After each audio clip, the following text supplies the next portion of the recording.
सभी लोग अपने दोनों हाथ जोड़ेंगे, दोनों नेत्रों को बंद करेंगे, रीढ़ की हड्डी को थोड़ा सा सीधा करेंगे और परम पिता परमात्मा का स्मरण। ओम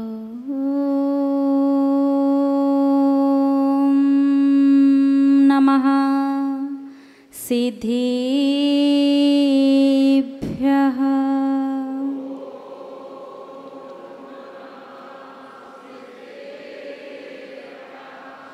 ओम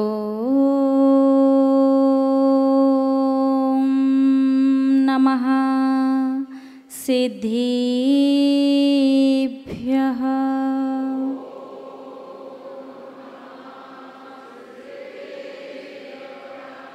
ओम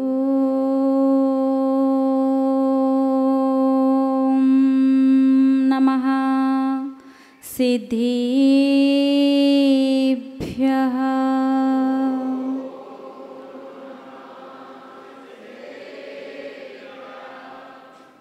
अरिष्ट को हर इष्ट करें, नेमिनाथ जिने राय।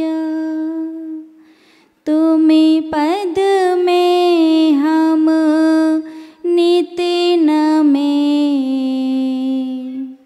चरम लक्ष्य को पाए, चरम लक्ष्य को पाया। जय बोलिए त्रकालवर्ती त्रैलोक्य पूज्य विश्वाराध्य पंच परमेश्वरी भगवान की। आदि ब्रह्मा आदिम तीर्थंकर वृषभ देवी श्री आदिनाथ भगवान की। अष्टम तीर्थंकर श्री चंदा प्रभु भगवान की। श्री अरिष्ट नेमिनाथ भगवान की। विश्व वंदनीय भगवान महावीर स्वामी की। परम गुरु परम पिता परमात्मा 1008 श्री सीमंदर स्वामी भगवान की। 20वीं सदी के प्रथमाचार्य चारित्र चक्रवर्ती आचार्य भगवंत श्री शांति सागर जी मुनि महाराज की। अभीक्ष्ण ज्ञानोपयोगी पूज्य गुरुदेव आचार्य श्री वसुनंदी जी मुनि महाराज की। रत्नत्रयधारी तपोधन श्रेष्ठ मम शिक्षा गुरु परम श्रद्धेय गणियारिका श्री सौम्यनंदिनी माता जी की। अहिंसा प्रधान श्रीमद जैन धर्म की। परम पूज्य आरिका माँ 105 सुयोग नंदिनी माता जी की जय। आरिका संघ की जय। धर्म स्नेही आप सभी भव्य महानुभाव, अभी छोटी माता जी के माध्यम से आप सभी लोग समझ रहे थे कि समय बहुत मूल्यवान है। काल प्रतिक्षण आपके आने का इंतजार कर रहा है। जीवन एक एक सेकंड करके बीतता जा रहा है। इसीलिए शायद कहा है कि बीतने वाली घड़ी को कौन लौटा पाएगा। इस धरा का इस धरा पर सब धरा रह जाएगा। यही शिक्षा हमारे 22वें तीर्थंकर भगवान नेमिनाथ स्वामी भी देते हैं। आज 22वें तीर्थंकर का जन्म और तप कल्याणक है। भगवान नेमिनाथ का जन्म सौरीपुर में हुआ था। जैसा कि सभी लोग जानते हैं कि तीर्थंकर का जन्म जिस नगरी में होता है, दीक्षा भी उसी नगरी के वन में होती है। आप आगम उठा करके देखिएगा। लेकिन हुंडाव सर्पणी काल का प्रभाव देखिए। आप कहते ना कि जीवन में मंदिर आ गए, दर्शन कर लिए, जब कभी पूजन विधान कर लिया हो गया, ज़्यादा पुण्य का क्या करना है, जब चौथा काल आएगा तब कर लेंगे साक्षात भगवान की भक्ति और दीक्षा लेकर के मोक्ष चले जाएंगे। अरे नहीं, थोड़ा सा समझिएगा बात को। भगवान नेमिनाथ, एक बात अच्छे से समझ लो कि संसार में सबसे ज्यादा पुण्यात्मा यदि कोई जीव होता है तो वो होते हैं तीर्थंकर, जिनके 5 कल्याणक मनाए जाते हैं और देव लोग तो किंकरवत जिनकी सेवा में समर्पित रहते हैं। मनुष्यों की तो गिनती ही नहीं है। हर चीज अनुपम और अद्वितीय होती है, ऐसे पुण्यात्मा जीव। लेकिन पुण्य के सामने कर्म और काल ज्यादा बलशाली सिद्ध हो गए। तीर्थंकर जिस नगरी में जन्म लेते हैं, दीक्षा भी उसी नगरी के वन में होती है।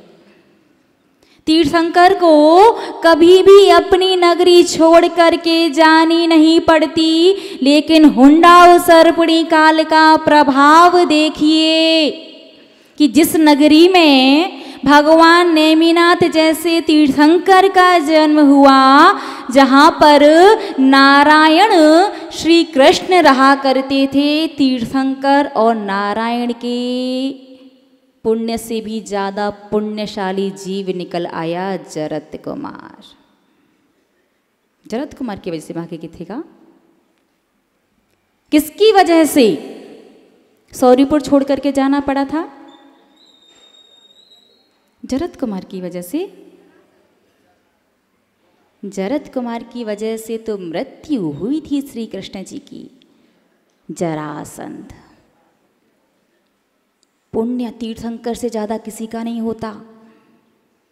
पुण्य कहें या काल दोष, हुंडाव सर्पणी काल का प्रभाव कहें कि जरासंध जैसे जीव के सामने तीर्थंकर और नारायण को भी अपनी नगरी छोड़ करके द्वारिका में जा करके बसना पड़ा। फिर आपकी गिनती कहाँ आती देख लीजिएगा। कल जो महाअर्चना आपके यहाँ होने वाली है, वो महाअर्चना इसीलिए करवाई जा रही है कि एक तो हुंडाव सर्पणी काल है, ऊपर से पंचम काल जिसे पाप काल भी कहते हैं। वैसे ही पाप की प्रमुखता, पाप की बहुलता है। पुण्यात्मा जीव का पुण्य भी यहाँ वहाँ जब कभी साथ दे जाए, हमेशा साथ नहीं दे रहा। विशेष पुण्यात्मा कोई ऐसा जीव आ जाए कि भैया चल जाए। तीर्थंकर से ज़्यादा कोई पुण्यात्मा नहीं, उन्हें तक नगरी छोड़ के जाना पड़ा। आप सामान्य श्रावक हैं, तो कल जो अवसर आपके बीच में आ रहा है वो इसीलिए आ रहा है कि पंचम काल है, हुंडाव सर्पणी काल है, पाप काल चल रहा है। लेकिन आप लोग चाहें तो इस पाप काल को, इस दुख को, इन कष्टों को चुनौती के रूप में स्वीकार करके एक अवसर के रूप में लेकर के अपने पाप को पुण्य में परिवर्तित कर सकते हैं। अब वो कैसे होगा, क्या होगा, अभी हम थोड़ी देर बाद आपको बताएंगे। उससे पहले समझिएगा, भगवान नेमिनाथ का जन्म तो सौरीपुर में हुआ था, लेकिन जरासंध के आगे सौरीपुर छोड़ करके जाना पड़ा। द्वारिका नगरी बसाई और एक दिन भगवान नेमिनाथ ने अपना एक वस्त्र, जब वो गृहस्थ में थे, तो धोने के लिए दिया श्री कृष्ण की रानी सत्यभामा को। कौन सी? सत्यभामा। सत्यभामा को अहंकार कि हमारे पति श्री कृष्ण जी तो 3 खंड के अधिपति हैं, तुम कौन? तो उसने कहा भगवान नेमिनाथ से कि मैं तो उनके वस्त्र धोती हूं जो सहसा ही नागशैया पर लेट जाएं, और शंख जिसकी देव लोग, हजारों देव रक्षा करते हैं, ऐसा शंखनाद जो करें।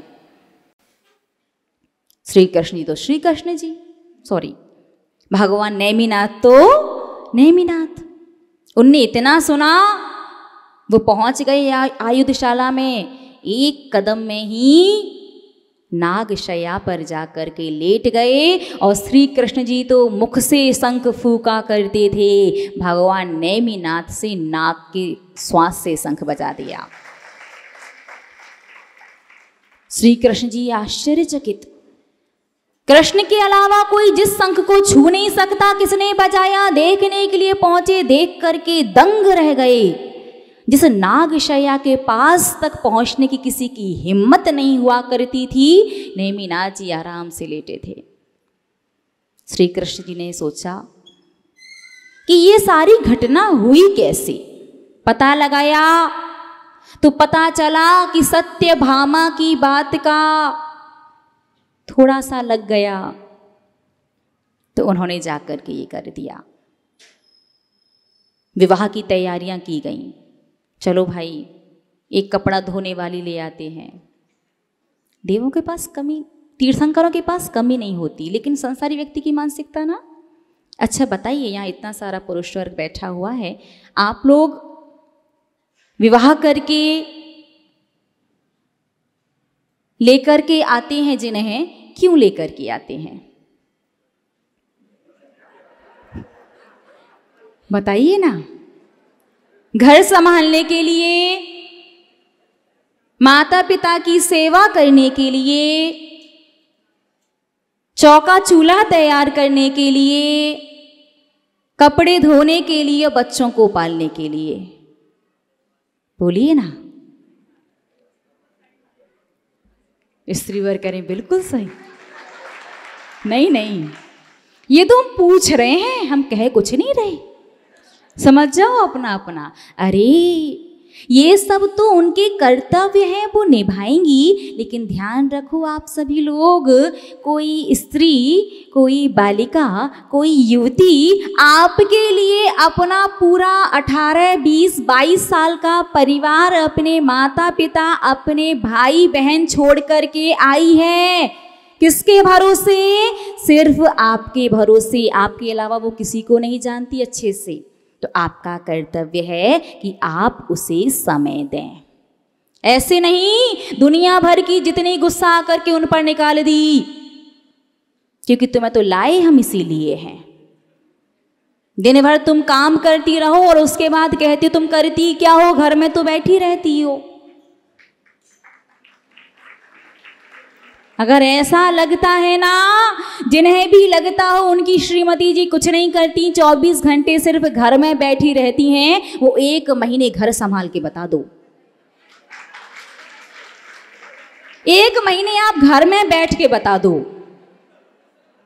सब पता चल जाएगा। आप तो बचपन से जिस परिवार में रहते हैं, बड़े तक उन्हीं के साथ रहते हैं, वो आपके लिए सबको छोड़ करके आती हैं। तो आपका भी कर्तव्य है कि आप प्रतिदिन ज़्यादा ना सही 2 मिनट का समय उन्हें जरूर दें। आप उनसे ज़रूर पूछें कि आज का दिन कैसा रहा, कोई बात तो नहीं है, कोई परेशानी तो नहीं है। और महीने में 1 दिन पूरा उनके लिए ज़रूर निकालें। उस दिन वो जो कहें, पाप बाप की नहीं कहना भैया, नहीं तो आप कहते भैया चलो कहीं। अपनी परिस्थितियां और परिवार की मर्यादा को ध्यान में रखना। तो कम से कम दिन में 2 मिनट और महीने में 1 दिन आपका भी कर्तव्य बनता है कि आप अपनी अपनी श्रीमती जी लोगों के लिए निकालें। और निकालना है भैया लोग। श्रावक श्रेष्ठियों से पूछ रहे, कोशिश करना, यदि चाहते हैं गृहस्थी अच्छे से चलती रहे। नहीं तो चल तो रही है, एक होता है चल रही है और एक होता है चल रही है, जौनसी वाली भी हो देख लेना। तो भगवान नेमिनाथ के विवाह का प्रसंग उपस्थित हुआ। श्री कृष्ण जी ने विचार किया कि अरे भाई, सत्यभामा ने ऐसा कह दिया, नहीं कहना चाहिए था, ऐसा करते हैं एक इनके लिए भी ले आते हैं। विवाह तय किया गया किसके साथ? राजमती के साथ। राजुल, बारात तैयार है, बाराती तैयार हैं। कितने बाराती गए थे भगवान नेमिनाथ के विवाह में? 56 करोड़।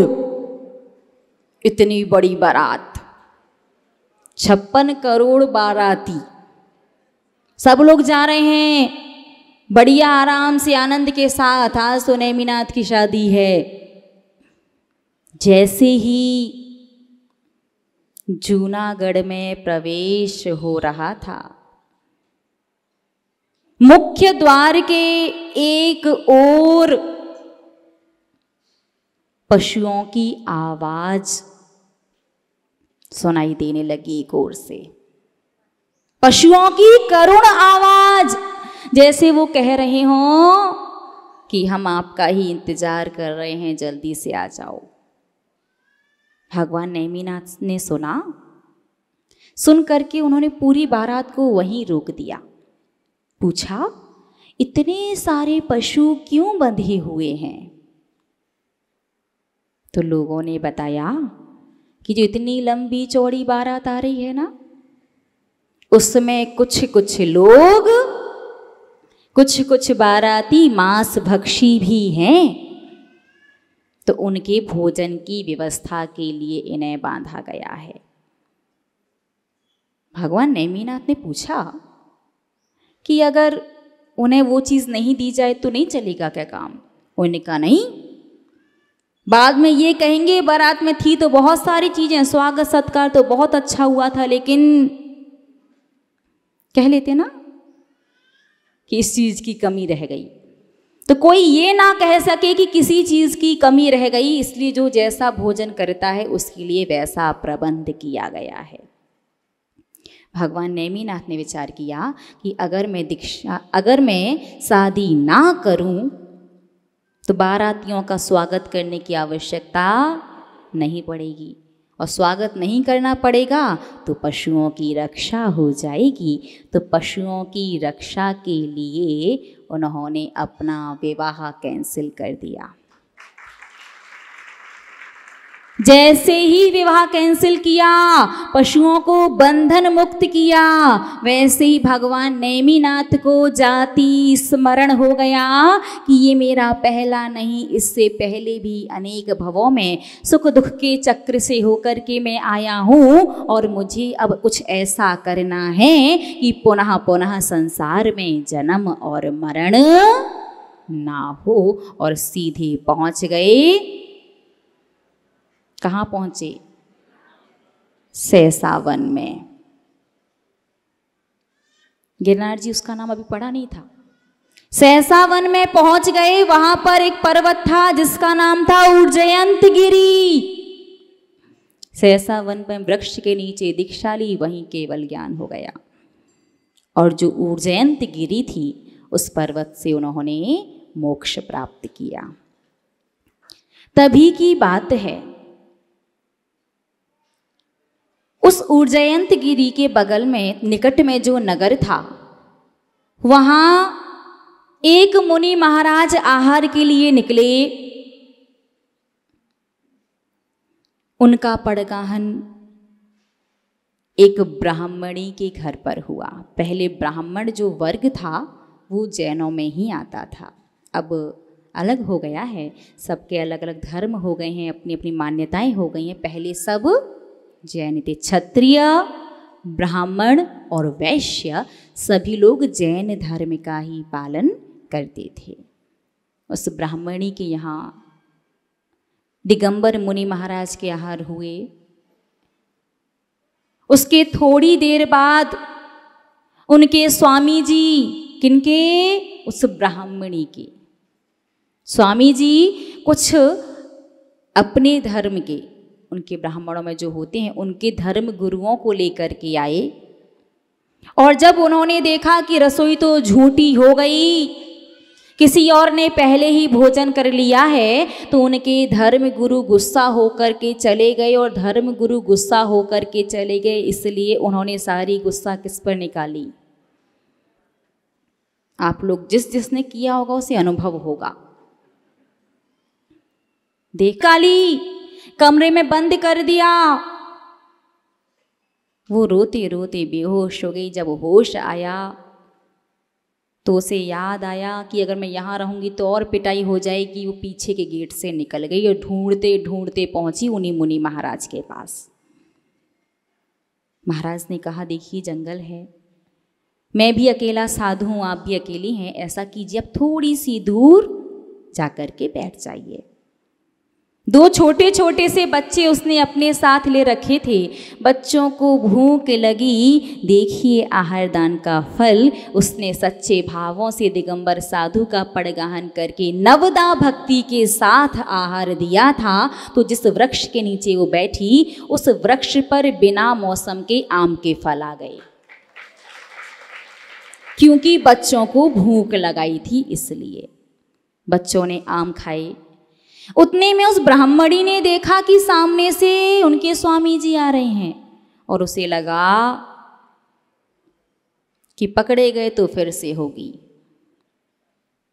वो जल्दी से दौड़ करके ऊर्जयंत गिरी पर चढ़ गई और चढ़ करके नियम लिया कि भगवान जब भी मेरा जन्म हो तो दिगंबर साधुओं को दान देने का सुअवसर हमेशा मुझे मिले। और वहां से कूद गई। गिरी नार, नार यानी स्त्री, स्त्री गिरी, इसलिए उसका नाम पड़ा गिरनार जी। बात समझ में आ गई? उसका सही नाम था ऊर्जयंत गिरी, लेकिन नार गिरी तो गिरनार जी। और वहाँ से गिर करके 1 दिन के आहार दान के पुण्य से भाव आत्महत्या के हो गए थे, इसलिए पुण्य में थोड़ी सी कमी हो गई। देव गति तो प्राप्त हुई, लेकिन देवी बनी और व्यंतर पर्याय में गई। लेकिन भले ही व्यंतर योनि मिली हो, व्यंतर गति में गई हो, लेकिन उन्हें भगवान नेमिनाथ की यक्षिणी बनने का सुअवसर मिला। तीर्थंकर की यक्ष यक्षिणी नियम से सम्यक दृष्टि होते हैं और आगामी भवों में 2, 3, 4, 5 भव में नियम से मोक्ष जाते हैं। लेकिन एकमात्र भगवान नेमिनाथ की यक्षिणी कुष्मांडिनी, जिन्हें अंबे के नाम से पूरी दुनिया पूजती है, जिन्हें शेरावाली के नाम से पूरी दुनिया जानती है, और दूसरी भगवान पार्श्वनाथ की यक्षिणी पद्मावती, ये 2 यक्षिणी देवियां ऐसी हैं जिनका फिक्स है जो अगले भव में मुनि बन करके मोक्ष चली जाएंगी। भगवान नेमिनाथ, जिन्होंने पशुओं की रक्षा के लिए विवाह नहीं किया, और आप लोग, किसी ने कह दिया काल सर्प दोष है तो पहुंच गए नाग नागिन लेकर के। जैन कुल में जन्म लेकर के सच में आपने वो जोड़ा चढ़ाया है? आपने एक बार भी नहीं सोचा कि आटे के मुर्गे की बलि दी थी तो कितनी दुर्गतियों में भटकना पड़ा, और आप तो सीधी आकृति लेकर के पहुंच गए। और फिर कह रहे हो माता जी, साधु जी, तकलीफ दूर नहीं हो रही, काल सर्प दोष का सब कुछ कर लिया, लेकिन जीवन में कुछ ना कुछ लगा हुआ है। तो धर्म स्नेही महानुभाव ध्यान रखना, हमने कल भी कहा था कि ऐसा कुछ नहीं करना। 4 उपाय बताए थे ना, 4 में से कोई भी एक उपाय कर लेना, और जिसने यदि चढ़ाया है तो वो प्रायश्चित अवश्य लेना। प्रायश्चित नहीं ले पा रहे हो, नहीं लोगे, तो अपनी उल्टी गिनती शुरू कर दो। 12 साल आप भी कहीं नहीं जा रहे और हम भी कहीं नहीं जा रहे, 12 साल बाद आकर के फिर बताना कि जीवन में सब कैसा चल रहा है। हमारा जैन धर्म हमेशा कहता है कि कभी भी दूसरों को कष्ट तकलीफ दे करके आप सुखी नहीं हो सकते। तो आज वास्तविकता में यदि आप अपने भगवान नेमिनाथ के जन्म और तप कल्याणक को मनाना चाहते हैं, यदि आप वास्तविकता में यदि चाहते हैं कि भगवान नेमिनाथ आपके अनिष्ट को हर करके इष्ट कर दें, तो आपने यदि जीव हिंसा जीव हत्या वाला कोई भी पाप उपार्जित किया हो तो प्रायश्चित ले लेना, तो आपका भगवान का कल्याणक मनाना सफल हो जाएगा। बात करें यदि कल के महाअर्चना की, सभी लोगों ने सुना कि महाअर्चना करनी है। जैसा कि आपको पता है कि महाअर्चना में 11 परिवार प्रमुखता से महाअर्चना करेंगे, लेकिन इसका ये तात्पर्य बिल्कुल भी नहीं है कि आप लोग बाकी जो बचे हैं वो शेष लोग महाअर्चना नहीं कर सकते। एक तो होता है स्वर्ग का प्रमुख इंद्र और बाकी के उसके परिवारी या सहयोगी इंद्र होते हैं। अब प्रमुख इंद्र यदि आप नहीं बन पाए हैं, कोई बात नहीं, बिल्कुल विकल्प मत कीजिए। 3 बातें याद रखो। पहली बात, यदि आप चाहती हो भैया काल के प्रभाव ने तो तीर्थंकर जैसे पुण्यात्माओं को नहीं छोड़ा है, फिर आपकी गिनती नहीं है, कर्म छोड़ेंगे तो आपको भी नहीं, लेकिन अपने अशुभ को शुभ में बदल दोगे तो कर्म उदय तो आएगा, लेकिन अनिष्ट की जगह इष्ट करके जाएगा। तो अपने अनिष्ट को इष्ट में बदलना चाहो, अनंत शुभ वर्गणाओं का संचय करना चाहो, अद्वितीय पुण्य का संचय करना चाहो और असंख्यात कर्मों की निर्जरा करना चाहो, तो कल आपको महाअर्चना में उपस्थित होना है। 11 पात्र, 11 परिवार प्रमुख हैं, वो अलग है, लेकिन संस्था ने पूरी व्यवस्था की है आपके लिए कि आपको यहाँ पर आकर के पूरी अष्टद्रव्य दी जाएगी और वहाँ पर बैठ करके आपको अभी परिवार इंद्र बन करके भगवान की महाअर्चना करनी है, और आगे यदि भविष्य में मौका मिले तो प्रमुख इंद्र बन करके कर लेना। और इसके बारे में आचार्य भगवंत यति वृषभाचार्य तिलोय परिणति ग्रंथ में लिखते हैं कि देवों की यहाँ कोई कमी नहीं है। जैसा कि मैं कल भी बताया था, अष्टद्रव्य लेकर के आ सकते हैं, फिर भी एक एक द्रव्य प्रमुखता से लेकर के आते हैं। और एक और बात उन्होंने कही कि भक्ति में हमेशा उदाहरण दिया जाता है तो देवों का दिया जाता है। और आप लोग जानते हैं क्यों दिया जाता है, क्योंकि देवों जैसी निर्विकल्प भक्ति कोई भी नहीं कर सकता।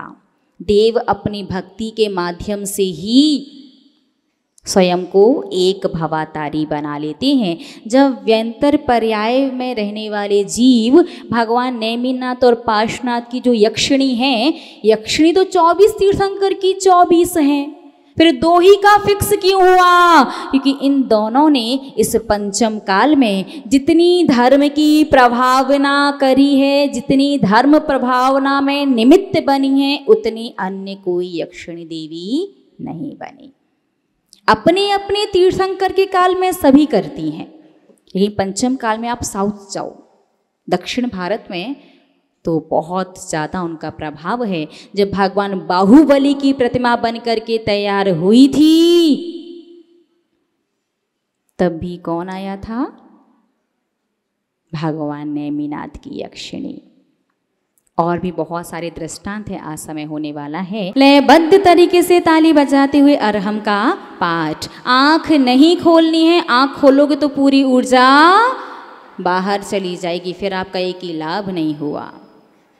हम मेरे हम मेरे हम मेरे हम अरे हम मेरे हम मेरे हम मेरे हम अरे हम मेरे हम मेरे हम मेरे हम अरे हम मेरे हम मेरे हम मेरे हम अरे हम मेरे हम मेरे हम मेरे हम अरे हम मेरे हम मेरे हम मेरे हम अरे हम मेरे हम मेरे हम मेरे हम अरे हम मेरे हम मेरे हम मेरे हम अरे हम मेरे हम मेरे हम मेरे हम अरे हम मेरे हम मेरे हम मेरे हम मेरे हम